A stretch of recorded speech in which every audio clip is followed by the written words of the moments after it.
Selamat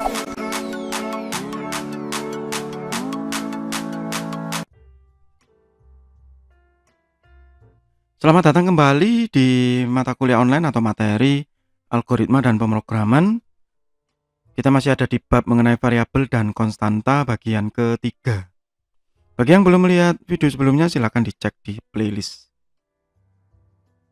Di bagian pertama, saya membahas mengenai pemahaman dasar dari variabel dan pemahaman mengenai memory address. Di bagian kedua, saya membahas mengenai identifier atau penamaan variabel dan assignment. Di bagian ini, saya membahas tentang jangkauan atau scope. Scope of a variable is the region within a program where that variable name is defined. Jadi ini jangkauannya. Jadi setiap variabel, ya, setiap variabel itu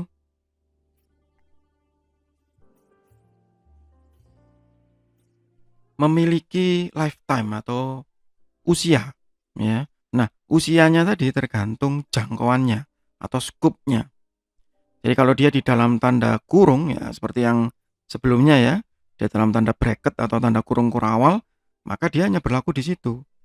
Begitu selesai dieksekusi, apapun yang ada di dalam kurung kurawal tadi, apapun nama prosedurnya atau function atau apapun tadi, maka dia akan selesai. Ya, seharusnya dibuang dan diisi ulang, begitu isinya. A variable that is declared before any statement which define a function such as void main, yaitu has file scope. Ya, jadi kalau dia di atas sendiri, ya dia punya jangkauan file, artinya semuanya. Ya, that it is its name, it design memory location. Jadi itu akan mempengaruhi penempatannya di memory address. Jadi dia di paling atas, istilahnya begitu. Dia tidak akan hilang sampai dengan aplikasi tadi selesai. Tapi ada juga begitu yang hanya di dalam function atau di dalam prosedur, ya maka dia hanya ada di situ. Atau bahkan ada di dalam scope, misalnya looping. Ya, dia dideklarasikan di dalam looping, misalnya for bla bla bla, kemudian integer x di dalamnya. Maka itu akan hanya berlaku di situ saja. Ya, nanti ini akan lebih jelas lagi kalau di praktikum ya. A variable that is declared immediately after the statement will have the main program as its scope. Nah, ini tadi yang kalau hanya di dalam tanda kurung, maka itu biasanya disebut sebagai block scope. Ya. Jadi tergantung tanda kurungnya, atau kalau menggunakan Visual Basic tergantung n-nya. Ya. N akhir ya. Jadi di mana akhirnya yaitu dia berakhir gitu. It is less confusing when all declaration either come before any function or only after the first. Ya, nah, biasanya memang kalau ini di dalam pemrograman ya, kalau kita single fighter solo gitu ya, kita sendirian, ini tidak terlalu berpengaruh karena kita ingat biasanya. Tapi kalau ini di dalam satu tim, nah ini pengaruhnya sangat besar. Karena bisa jadi antara satu orang dengan orang yang lain itu bertabrakan variabelnya, terlebih jika semuanya masuk ke dalam file scope. Tapi kalau di dalam block scope mungkin tidak. Nah, ini pentingnya gitu ya, ketegasan dari project manager tadi atau apapun istilahnya, mau sistem analis kayak apa gitu ya, tergantung perusahaannya. Itu harus tegas. Ya, tegas menegakkan aturan. Kalau memang di awal ada aturan seperti ini harus semua patuh.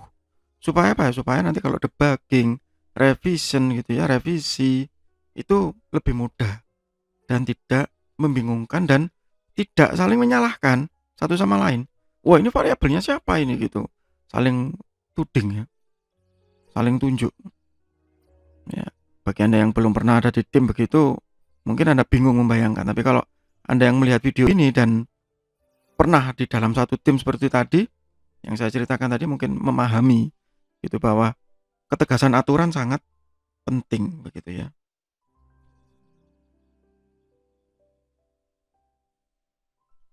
Ini tadi mirip ya. Tapi ini nested block ini tidak bisa dijelaskan gitu kalau tidak dengan praktek. Nanti bagi Anda yang ikut kelas saya di praktikum saya coba perlihatkan. Kemudian ada global variabel. Nah, ini global variabel ini yang berlaku di semuanya begitu.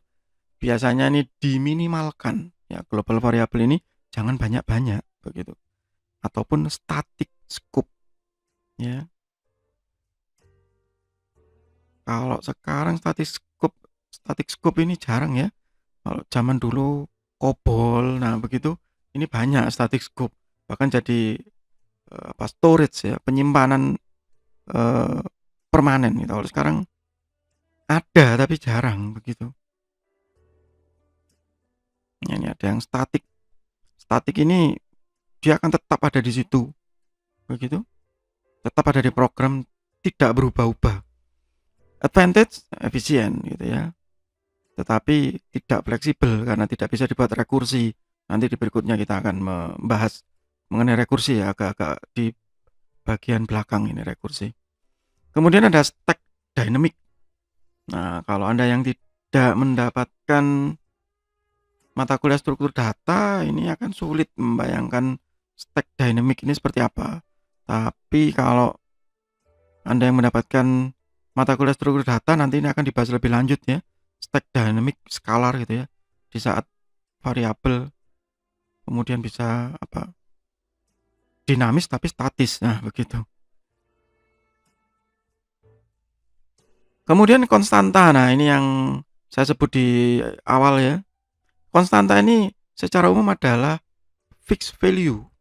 Jadi nilainya tetap, tidak berubah-ubah. Makanya dia dinamakan konstan, tetap. Ya, karena tidak boleh dirubah dan tidak bisa diubah. Untuk apa begitu kok ada yang tidak bisa diubah ya? Mungkin memang nilainya itu tidak berubah. Begitu misalnya nama hari gitu ya. Senin sampai dengan Minggu. Nah, itu kan tidak berubah.